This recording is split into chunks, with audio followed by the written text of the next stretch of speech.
different matter. Sorry about that. I forgot to start the recording. I missed all that lovely stuff that you just explained, Jonathan. I'm sorry. No worries. I love my own voice, so I'll just. But thank you for sort of pointing that out, because now, now that we have the guide and the application explanation for both of the programs, it makes it a lot more easier to understand. Whereas, 3 weeks ago, we were sort of struggling in the dark. So. Yeah, just as an aside, the technical report that's supposed to be part of the application is on page 2034 of the guidance section of the guidance report.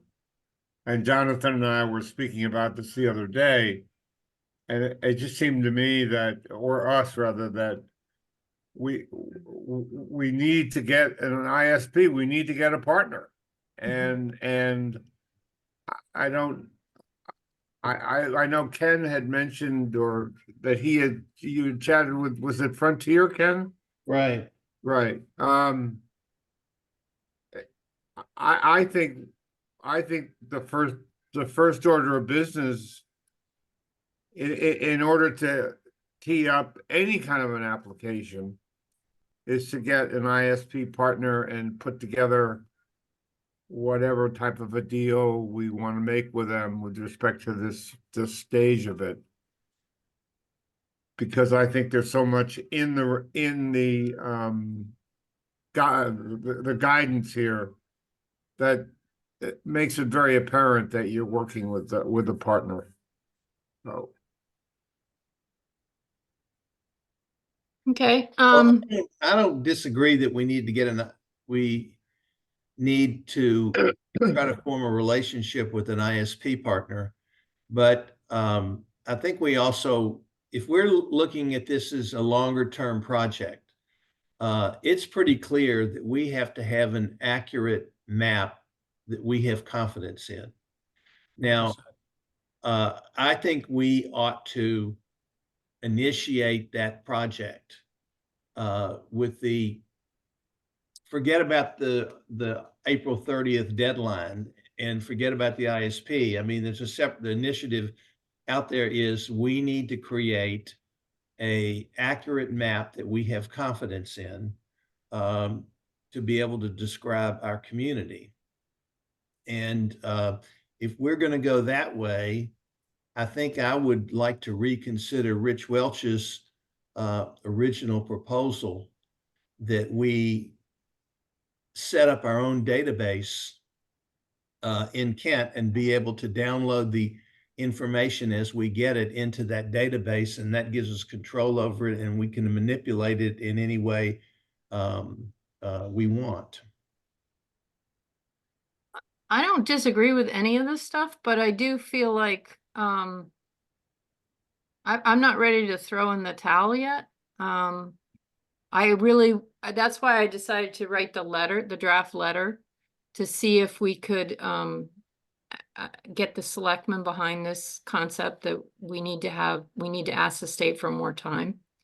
Because we can't be the only town that is struggling with this. There's no way. I'm sure that the majority of small towns are in the same boat. Absolutely right. But that's not going to prevent us from doing that, Lynn. Yeah, I know. I'm just saying, I just wanted to say I'm not ready to give up on the idea of doing either of these two grants. Lynn, have you heard anything from the COG? No. I mean, I'm wondering, is this something that's being discussed at the COG level? If we're all doing it, why is there no guidance? There's no, see, all the information that comes from the COG goes to the first selectman. So unless Marty chooses to share it with his fellow selectmen, we know nothing.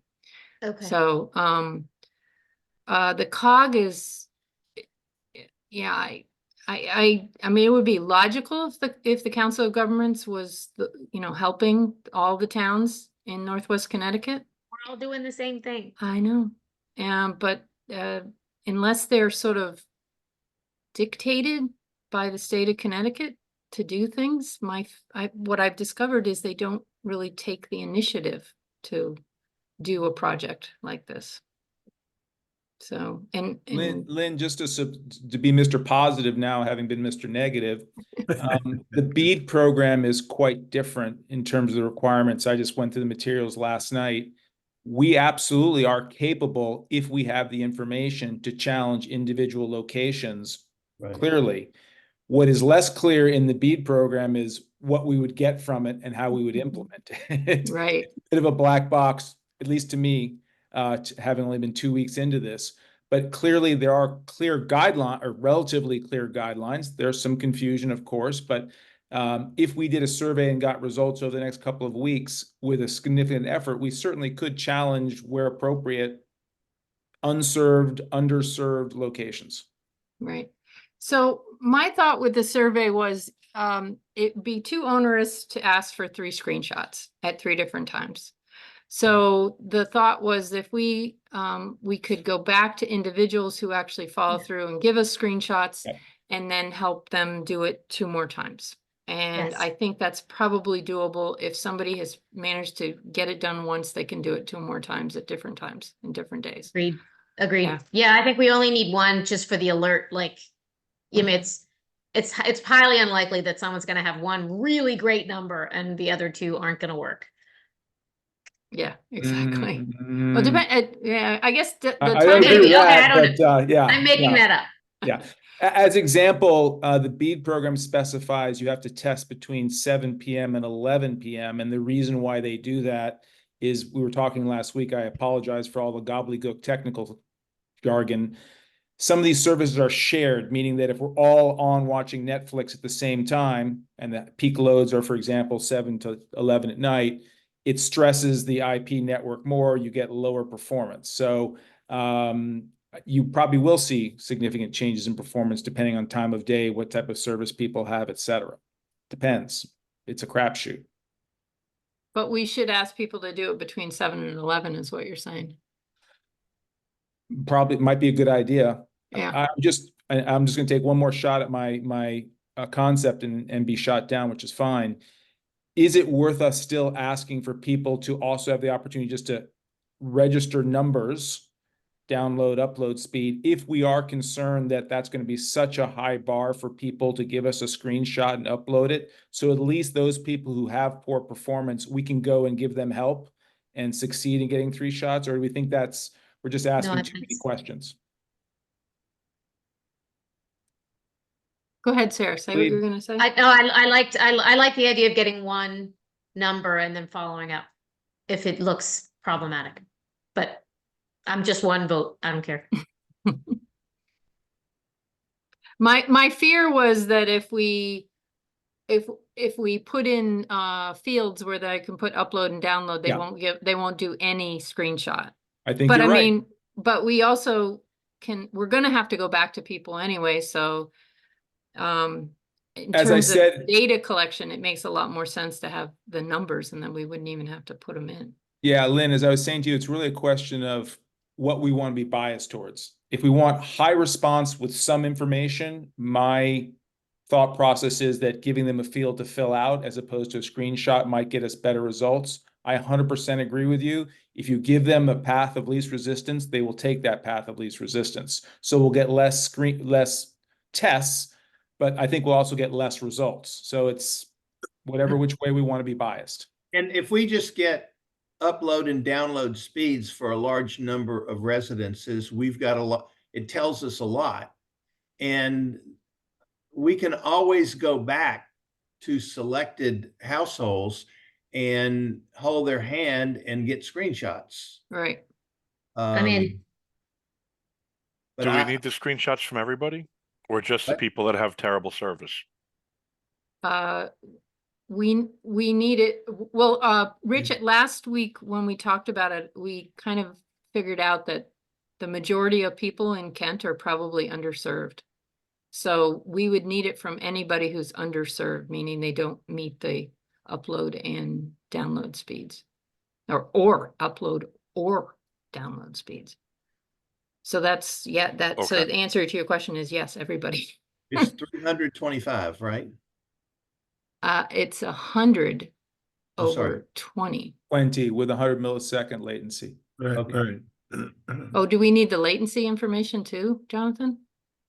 It's part of the BEAD program. There is a Mm. challenge for latency as well as download and upload speed.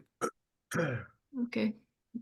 But I don't know if everybody's familiar, but what Rich had thought would be a good way to manage this is he was prepared to put together software where the town could warehouse all of this data. And instead of going into Google or Spectrum, that we would go into the town site that would be housed by the town and pick up the speed. Each person from their home could do the same thing, just like they did it in Google, except once they did it, all they would have to do is hit the send button or hit another button on there, and it would automatically upload the information together with information on their their location, etc. And then we would have all of that in a database that we could begin to manage.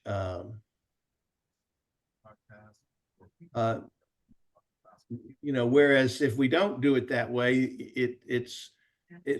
to me, it becomes a tremendously cumbersome paper-based process that we have to manage using paper and Oh, spreadsheet. no, it's not paper.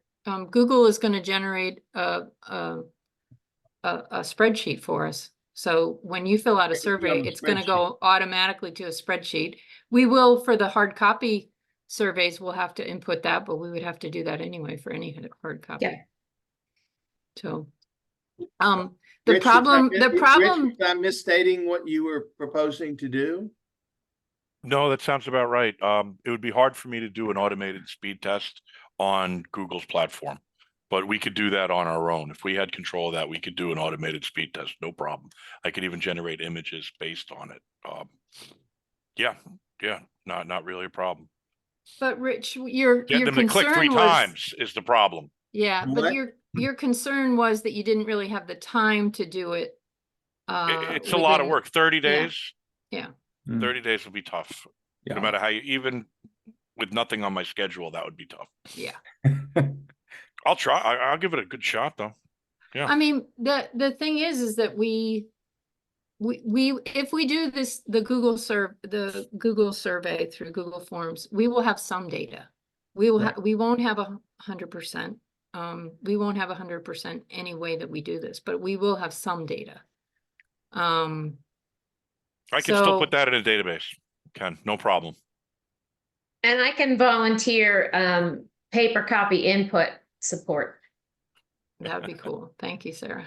I mean, not me personally, but I got people. Nice. That must be nice. That's My awesome. apologies for joining late. I had a question, and maybe you already covered this, but so if the majority of people who have internet, broadband, are served by Spectrum, Charter Spectrum, isn't it theoretically the same service that we all have, and it's just a matter of which level of service you pay for? Or are we saying that some people who have Spectrum don't receive the speed that they're supposed to get? There's a standard service is what it's supposed to be based on, Khalid. Mm-hmm. So if somebody pays for extra, that's their choice to pay for extra, but there is if somebody pays a basic cost of getting Spectrum broadband cable, yeah, that's what they're required to give. Does And that make I guess sense? that's my question, isn't there, for the town of Kent, everybody in this, I guess, zip code, isn't there one standard service that Spectrum offers all of us?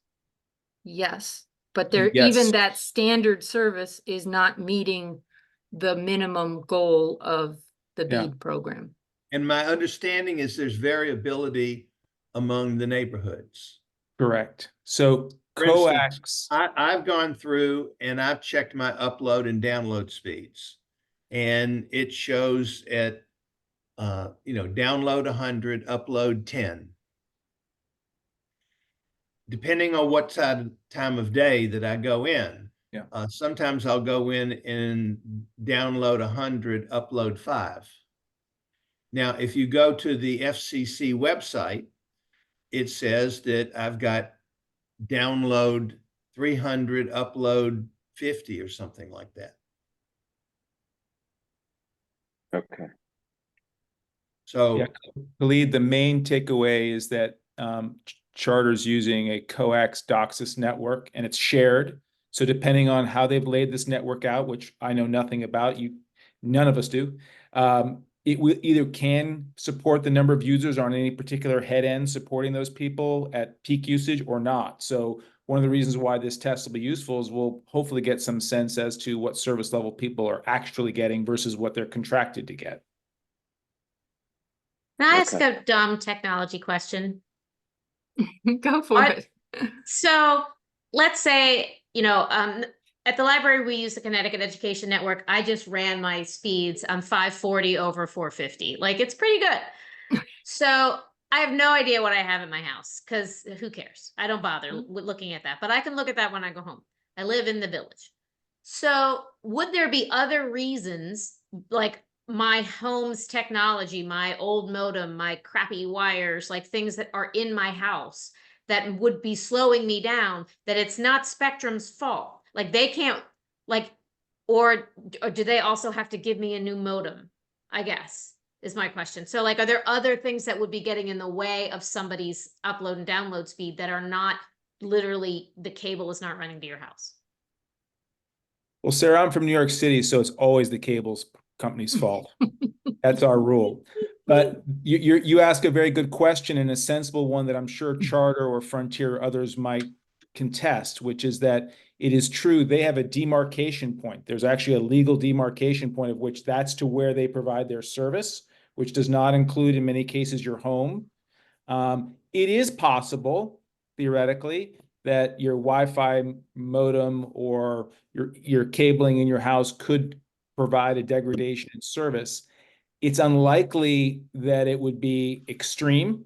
In other words, if you had a contract with Charter to give you 300 megabit download speed and 100 gigabit upload, one would think you'd be somewhere in that neighborhood, maybe not optimized. So yes, it is an issue. And I would imagine when you read through the BEAD challenge process, they talk about how these service providers can rebut or claim that your claim is not valid. And one of it is they can provide tests up to their head end and say, oh no, we are providing you the right amount of service at these service levels. Okay, thank you. So the rest of the members, what do you guys think?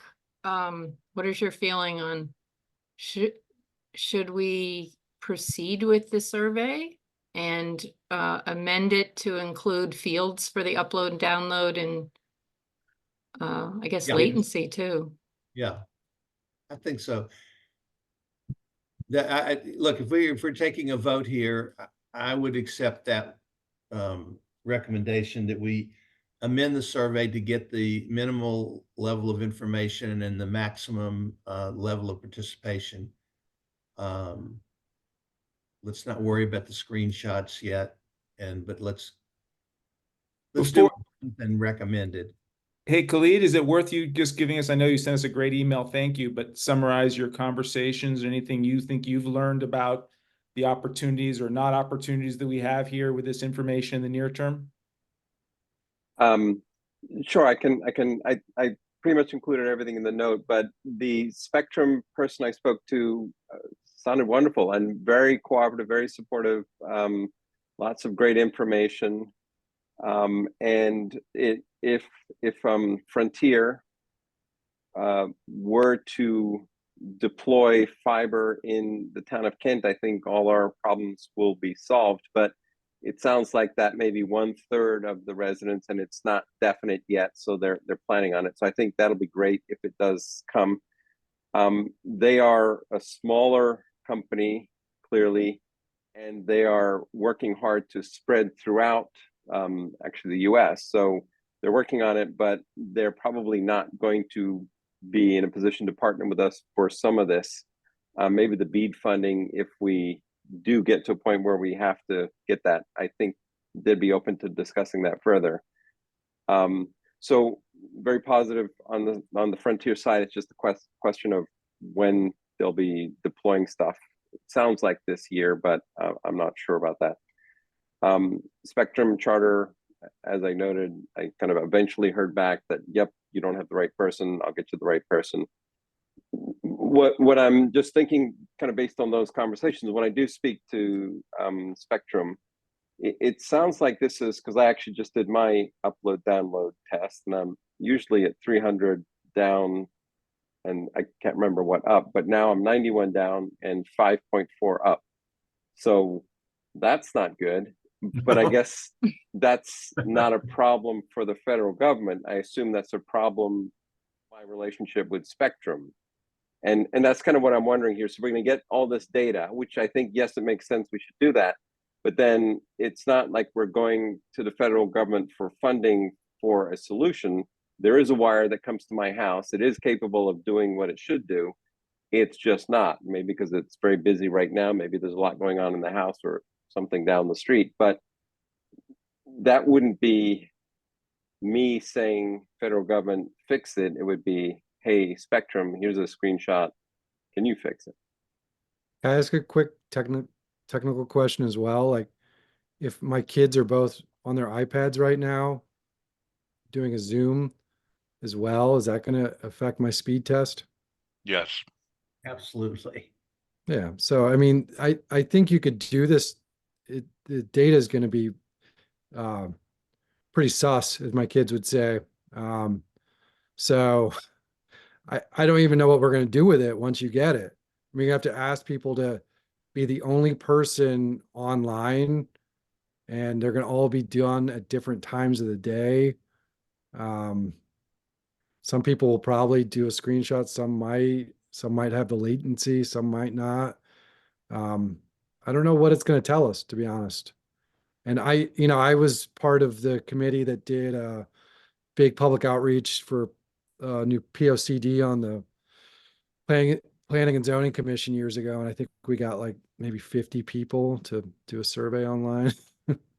Well, So, some of the more yeah. popular surveys can get about 400 Oh, to really? 500 I've seen over the years. So, Okay. Steve, to answer your question, yeah, households are going to have all these issues, but it still means the effort is worthwhile, because let's say that we only have one option, and that's to stay with Spectrum. If we're working with Spectrum, we're going to develop a relationship and the names of people that we can contact. So when we identify locations that are having problems, and it's having great difficulty in reaching out to Spectrum to get those things resolved, we're going to be able to help them. And I think that's a real benefit to the community, because right now, if you have a problem, you get Spectrum's VRU, and you have to work your way through that. And then once you get to an individual to speak with, they don't know that much, and they got to refer you to somebody else. So if we've gone through this process and we begin forming a relationship with the ISP, then at least we'll have contacts. And as we learn things where people having problems with their service, we can really help them out. Let me give I'm thinking of running a wire from the library to my house. We're all gonna hang out with I Sarah. I could do it. I'm right there. Let me take another answer. I think it's important to that question. It's a very good question. So we have two programs. The CT community program's real goal, their stated goal, is really to get fiber optics to everyone's home. In other words, their end goal long-term is 1 gigabit both ways, less than 100 milliseconds. And as we talked about last week, I think Kent's long-term goal should be that for everyone in our community, because the technological demands for bandwidth and latency are only going to grow, just like our computers and our phones. And so that has to be our long-term goal. The BEAD program, which is the challenge program where Khalid, you would send in your results that said 95 gig, 5 upload. That is going to be, we want people who truly are either underserved or not served to respond, because the service providers are going to have a very clear and easy response. If it's someone like you who just has an occasional issue, if you read the document, they can use 10% random testing from their demarcation. They're going to come back and say, well, Khalid really doesn't have a problem. So our big focus needs to be on those people who are highly, who we really think are not who really are underserved. I don't know if we have a real problem, Ken. I really don't. I imagine we do. And force the service providers to show that they are providing that level of service. It may be that they show that all of our challenges are invalid. That's theoretically possible. But again, it seems worthwhile, if for nothing else, not only to build a relationship, but to understand the nature of what is broadband service in Kent across the community. Right. Let me make a proposal. It seems to me that what I'm having difficulty doing now is to take all of this information and to kind of translate it into actionable things that we can actually do. And so as I've written down 3 things that we can organize ourselves to accomplish. Number 1, we need a group to develop a survey strategy. So Lynn has given us a first draft of the survey, but we need to have a written strategy as to how we're going to get that survey out to the community and get as big a response as we can. To me, that's requires some thought and some level of effort. That's project number 1.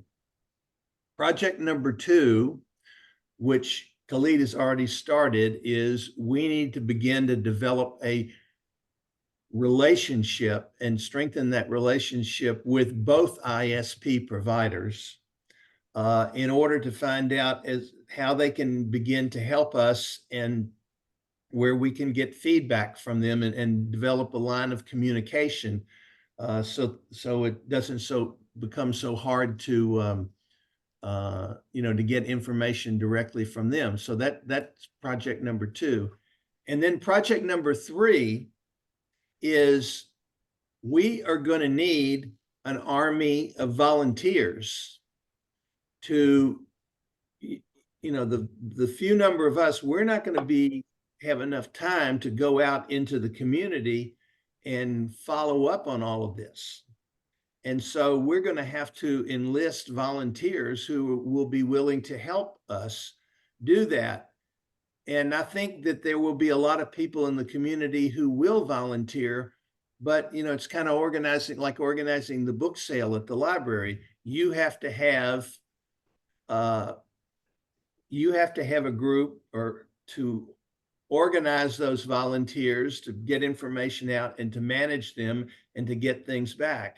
And to me, if we kind of break ourselves down into those 3 projects, that we can begin to start making some headway. Does that make sense? It does. It makes great sense. And just the one thing I would maybe sort of ask on the first project, or I can't remember how you termed them, but so the first thing, the survey.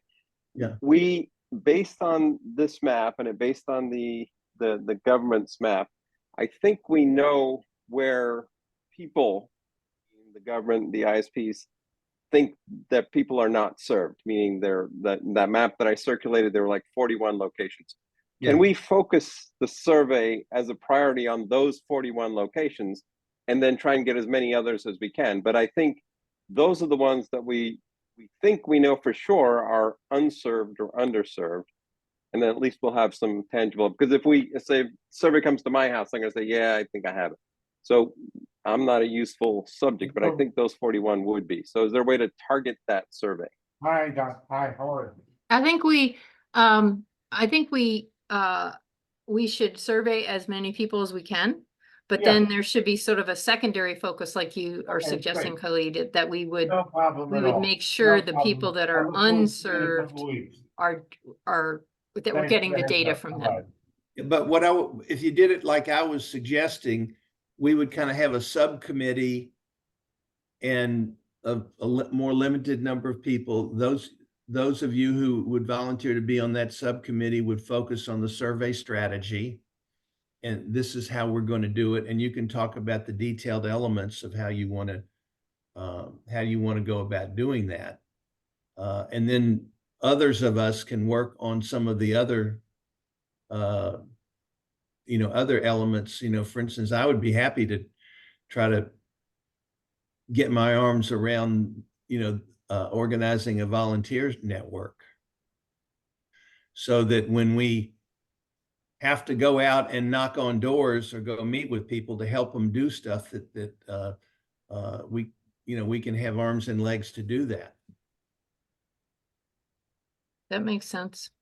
Instead of Okay. trying to get a bunch of random people to give us speed tests at random times, could we also ask for volunteers that are, able to upload screenshots at particular places in town, like end of Fuller Mountain Road where I live, or Gear Mountain, and actually have some decent data to work off of? Just volunteers scattered throughout the town. They would still Yeah. need an internet connection to cooperate with. They'd need somebody's house there to No, I connect. know, but if we're looking for 3 tests done on the same day, everyone doing it at the same times, would it be better to find 100 volunteers in town that are scattered that can actually upload a screenshot or agree to do it at the same time and agree not to have anyone else running internet in their house, than to have a bunch of random data that's taken at random days and random times, and we don't know if it's taken at a time when 3 people are trying to use the internet at the same time? Well, we know now that the BEAD program wants them to be taken between 7 and 11 p.m. at night. So we can specify that's when you need to take them, take the screenshots or so that sort of helps us that we can narrow that. I just have the idea that some data is better than no data. And that the more data we can collect, the better off we're going to be. But and I did not get a chance this past week to reach out to the schools, but I definitely will this next week. And they probably were all on break and are just getting back now. So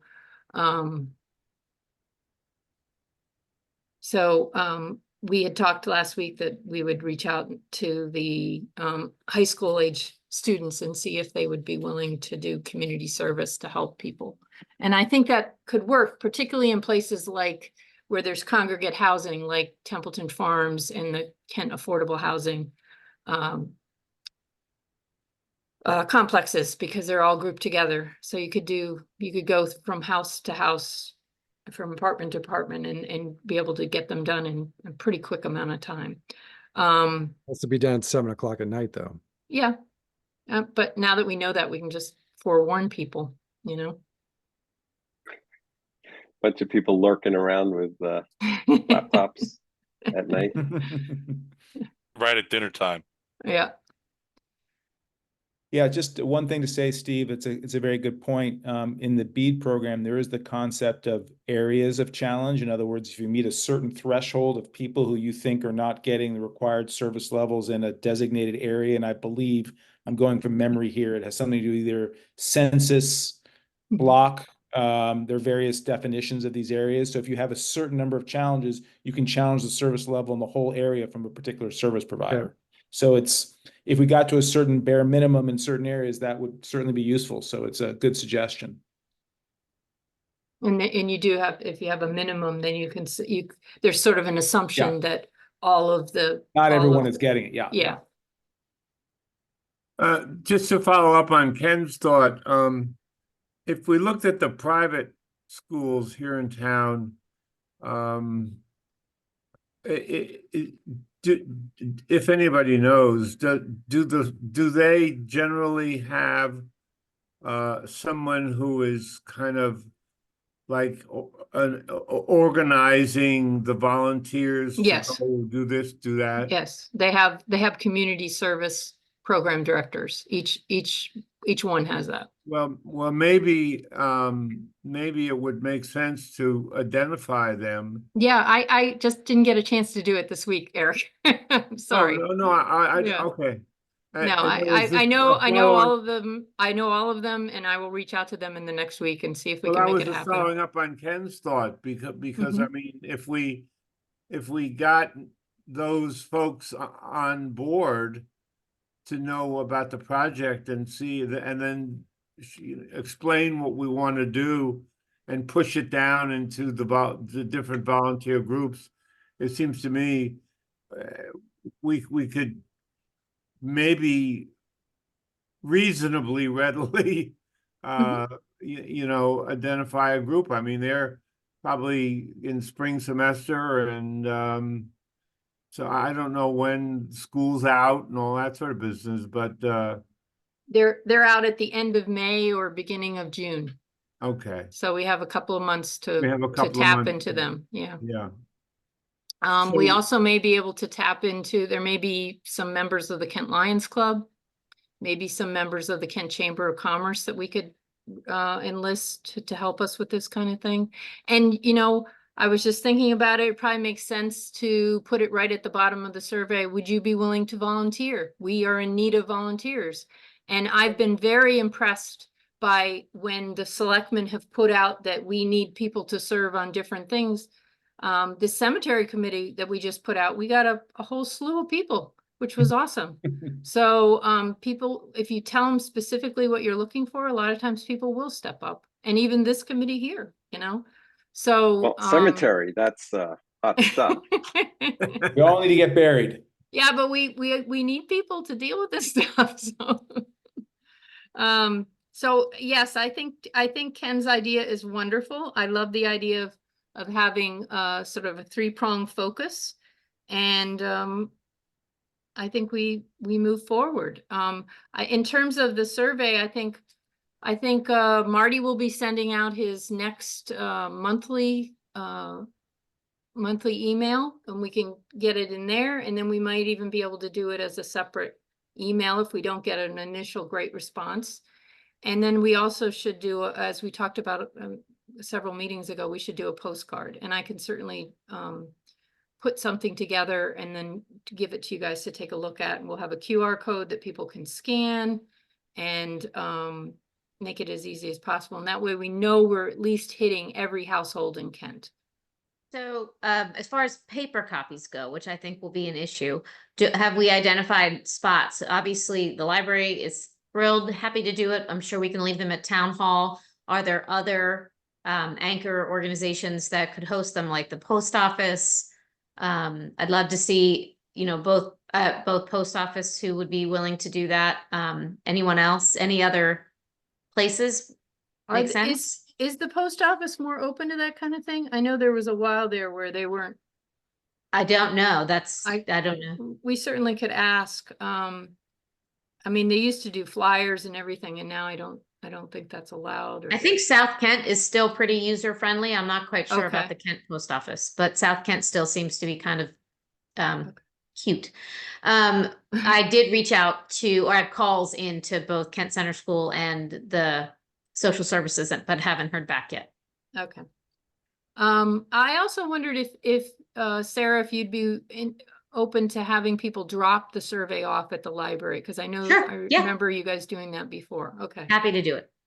And on the paper survey, I'd said they could mail it or they could drop it off at the selectman's office in Kent Town Hall. We can also check if the town clerk's willing to take them too. Okay. Sometimes she's open to that kind of customer Yeah, and I service. mean, if they're paper, again, they can all come here eventually, and they will be added manually by someone here. That would be awesome. That would be huge help. Yeah. I mean, we won't get more than 50, I can't imagine, on paper. We'll see. Maybe, who knows? I'm making things up again. Never mind. Okay, is there anything else that you guys want to talk about with the survey? I think we've got a path forward. All right.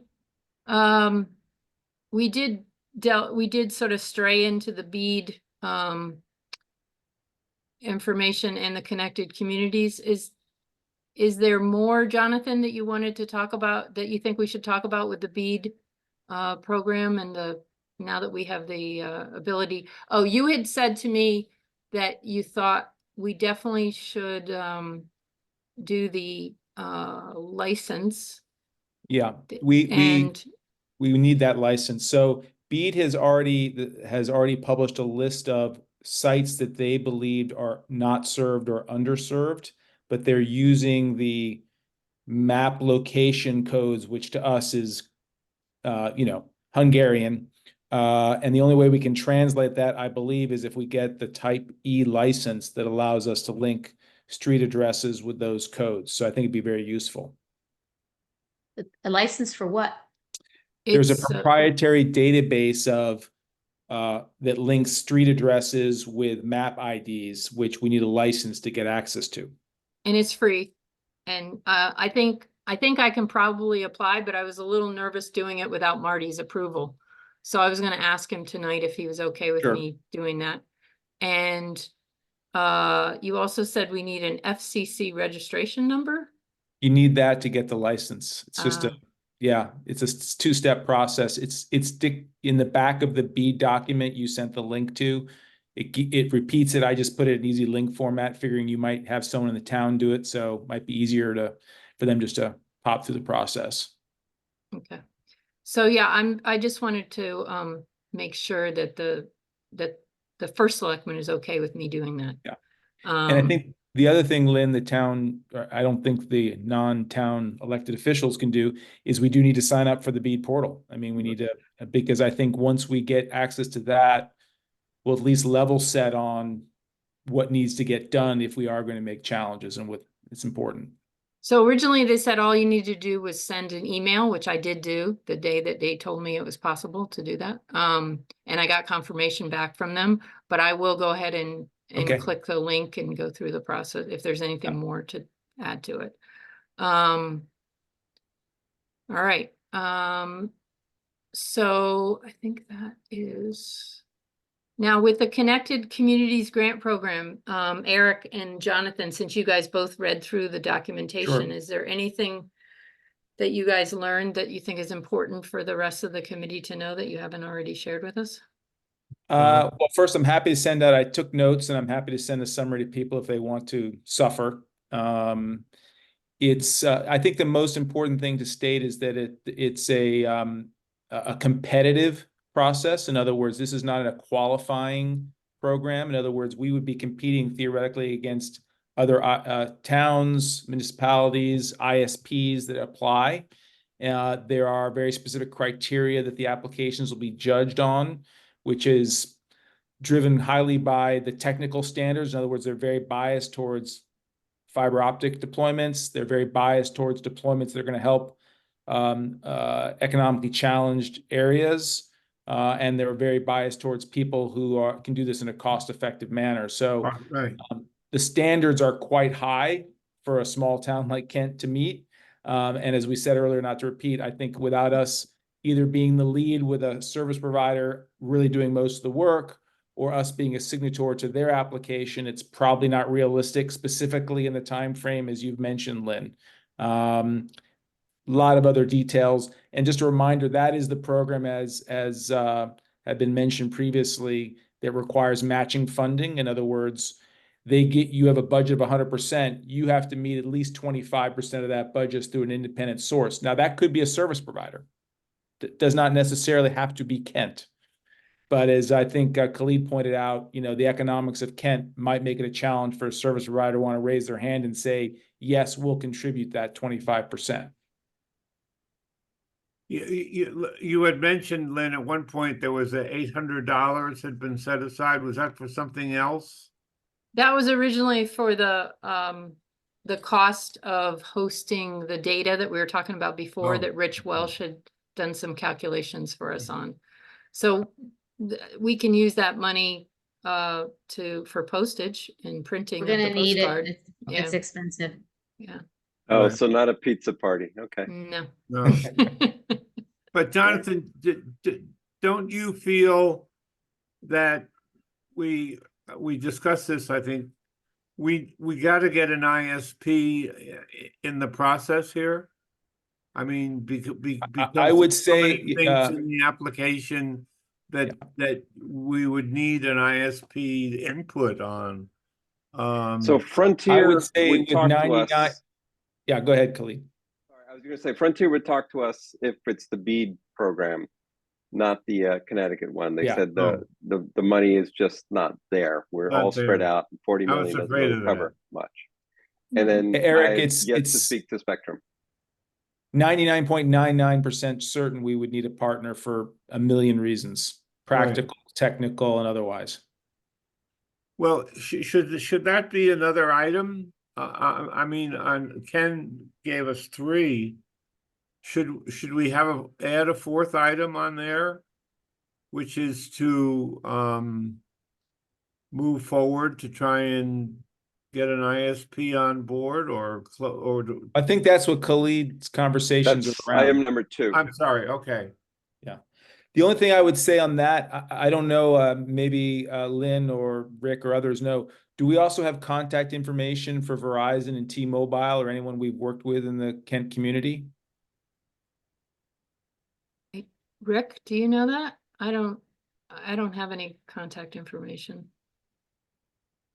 It would certainly be something they've come up with the tower at the transfer station as example. American Tower controls that. Yeah. Yeah, they're putting equipment in for T-Mobile and Verizon, et cetera. Contact with, especially Spectrum's getting worse. Like, as far as, I got low wires and I can't get anybody to come fix them, so. Mm.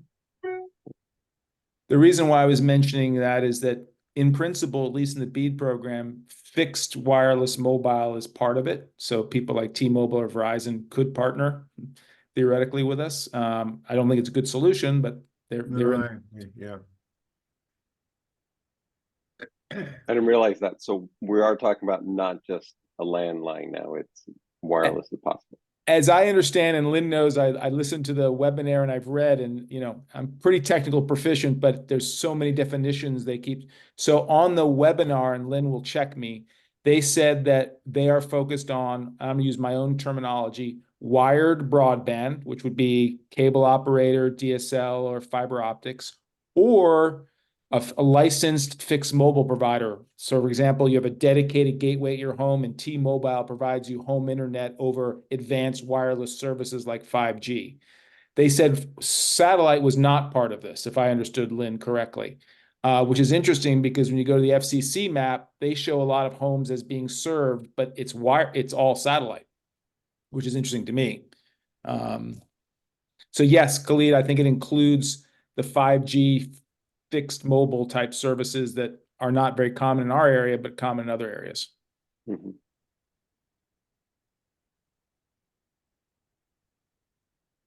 Is Ken still on the line here? He emailed me and said he's having really unstable internet right now, which is sort of Oh, ironic. no. No, I was just, well, I'd be perfectly happy to help out in that group, but I'd like to would like to talk about how we would do it and whether this would be somebody knows somebody that do we send them a note? Do we? Which part are you asking about? I'm Sorry. asking about how we develop an army of volunteers, and that was one of the 3rd item on Ken's to-do list. Well, And I think we I think need Sarah somebody to, volunteered to. well, I think we need somebody or a couple of people to be like a volunteer coordinator. And then we would start, and they would have to help, coordinate getting the volunteers to different locations to help people do these kinds of things. And there may be that as we go along, there's more than just, getting screenshots, that we may find that there's other things that we need help with volunteers. So it could be very helpful to have volunteer coordinators for sure. Do we have any idea about notionally how many volunteers we would need, or would be an acceptable number? Well, it kind of depends on the response from the survey, Yeah. and like once we start seeing, who is having great difficulty getting a screenshot, that kind of thing. I'm back, so I've missed the last half hour. Sorry about that. Technology has defeated me. Yeah, there's some irony there, Ken. Yeah. Well, we were Exactly. actually talking about what your third suggestion, which was the army of volunteers, how to approach this, whether we would use some of the community outreach coordinators, which I think Sarah mentioned most of the private schools have in town here, and if we got their names, but I think with volunteers, to go back to what Lynn said, you don't want to ask a volunteer to do something unless you know really what you want them to do. That's right. You've got to have something specific to give them and tell them what to do. So that's why I'm thinking part A is to get the strategy in place and the documents. Sarah, I can work with you and we can prepare a list of who the candidates are for volunteers. I mean, for instance, I called up Justin Potter at the Kent Affordable Housing, and he put me in touch right away with the key person who is willing to go out and reach out to every one of the people in each of the Kent Affordable Housing homes and help them get the information back. So that will work pretty well. And I think we have certain logical groups that we can list, but we have to have a mission. We can't just fire them up and then say, well, wait. You've kind of got to fire them up and saying, okay, here are the documents that you need, and here are the places we need for you to go. Mm-hmm.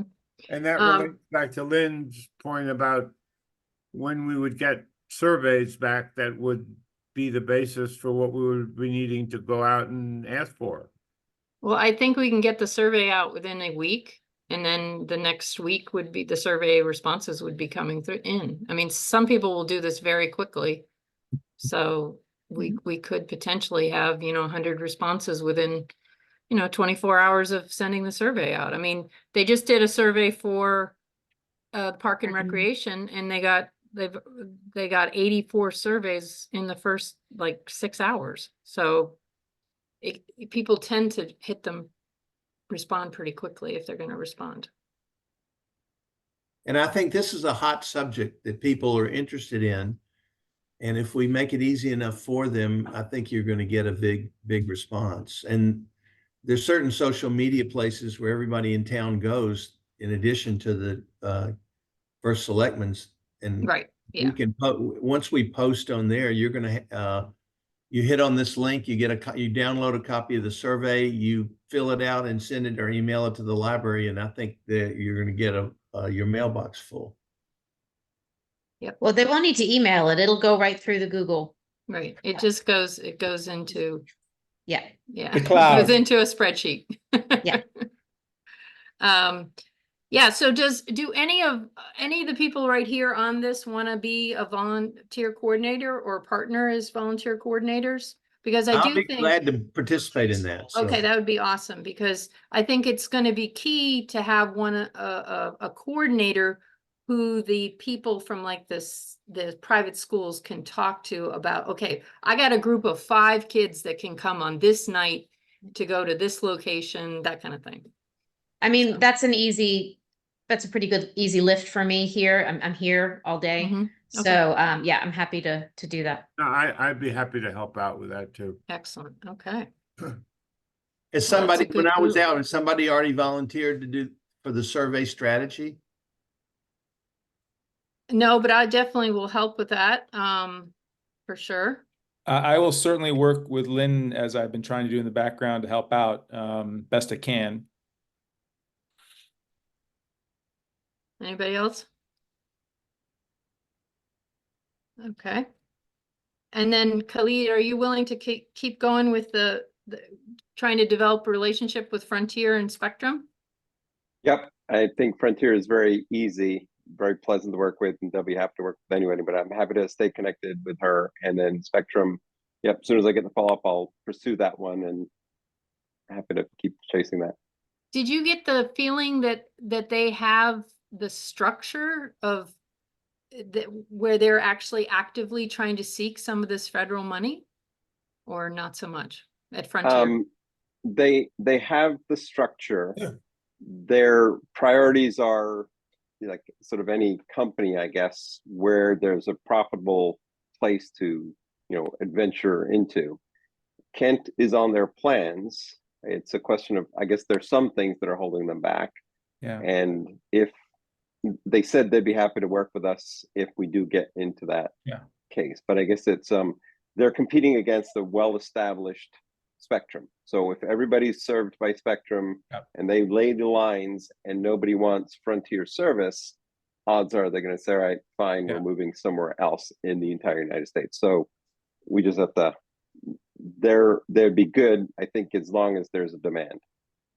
But when I spoke with the people at Frontier, just on the sales side, they were committing to a 500 up and 500 down. That's kind of what they said their minimum level of service is. I looked at their pricing, and their pricing is about 75% of what Spectrum's pricing is for internet service. And then I've also looked, a lot of people like me, I get Spectrum TV along with Spectrum Internet, and they don't offer Spectrum TV. You would have to go to YouTube TV. And I don't know whether YouTube TV is more expensive than Spectrum TV, and I don't know whether Frontier has a special package deal, which would get that price down. And then the landline, to do a landline, if you wanted to have a landline, was, a little bit less than Spectrum.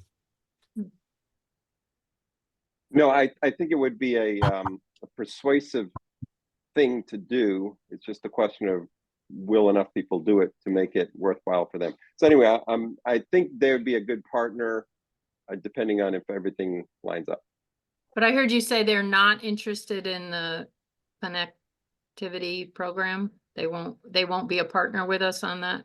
So that one, because the numbers probably don't make sense. If it's 40 million for the entire state, and there are a number of priorities, we probably don't qualify for, all these different kind of specific reasons they would fund. And then the fact that we're sprinkled out very far apart, it would be hard to put those lines in.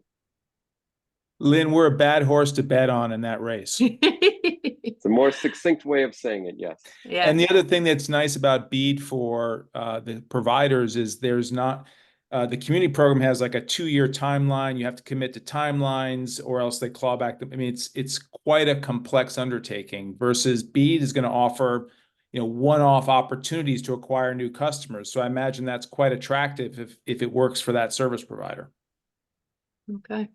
Well, it'll be interesting to see if you can get to the right person at Spectrum, the governmental affairs person, and see if they have any interest, especially for unserved locations, which would be great. Hey, Lynn, if you do have an opportunity, I don't know if there are other people in the town office who might have any contacts for Verizon or T-Mobile. I'm happy to help Khalid, or we can give Khalid all those numbers. I do think it's worth also, just for completeness, since they're on that tower and doing service now, that we find out what their plans are. Okay. I'm happy to divide and conquer. If you do over the air, I'll do. Oh, I love wireless. Bring it on.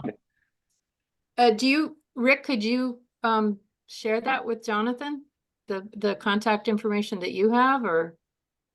I don't think we have any for each carrier. We just.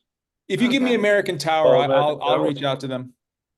All the contracts are with American Tower. It's nothing with us. Yeah. I'll do some digging, but if you do have a contact for American Tower, I can always, I know a senior person in American Tower. I can always go to the top, so to speak. Awesome. So moving on, I had given you guys a draft letter, and I just wanted to make sure you were okay with me sending that letter to the Yes. selectmen.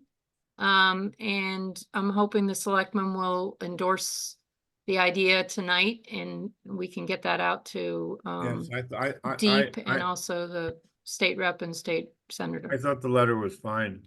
Okay. Is there anybody who had an objection to it? I didn't have a chance to read it, so Okay. I trust Eric's judgment Okay, good. and yours. Okay, cool. All right, so I will proceed with that tonight. We have a meeting at Okay. 6:30, so. All right, so moving on, I think we've talked a lot about the task list. The other thing is, Bill Watts is interested in being an alternate member of our committee. So I will ask the selectmen if they will name him to that, because that way, if one of you guys can't make it to a meeting, we could have an alternate member who could help us meet the quorum of 5, which is just a nice backup. And Rich, if you wanted to be an alternate, you're welcome to do that if you'd like to or I not. thought we already worked that out. Yeah, yes. Okay, I will ask I for misunderstood. both. Okay, I will ask Thank for you. both of them to be named, and that'll give us a little bit of a cushion, which would be nice. And then our next meeting will meet next Wednesday, unless anybody has a problem with that. And any issues with meeting next Wednesday? No. Okay, good. No. So that means we will adjourn at 5:10. 5:10. Karina, we'll have to share notes since I missed half the meeting. It's good we had a backup there. Good we had backup here. So Yeah. I can Yeah, also is- share the recording with you recording. guys. Yeah, yeah, okay. although we So, missed the beginning of the Ken meeting. and Sarah, do you want to get together at some point and chat about how to get this thing started with the volunteers? Well, I don't know that we need to know what we have to do first. So Right. let's get that going. Okay. And then we've got to do Lynn's going to reach out to the schools and see if we have them. That's a huge pool, Mhm. which will really help. Yeah. I've got an in at the Lions Club too. I can Oh, yeah, I bet Yeah, you do. right. work out. So Lynn, realistically, when would you think we'd be seeing some surveys responses? Within a week, I would say. I mean, I'll talk to Marty and find out when he's gonna send out his newsletter, if he'd prefer to have this as a separate email. And then what about the turnaround time for a postcard? I will reach out to Cat Art and see if they could help us with that. And find out if I'm sure that could happen within a week as well, depending on how busy the printer is. Great. All right. So thank you all for all your input. Really appreciate it. And we're making progress. And Thank you. so we'll Thank you. adjourn at 5:11 p.m. for the minutes. Take care. Bye. Bye-bye. Bye, thanks.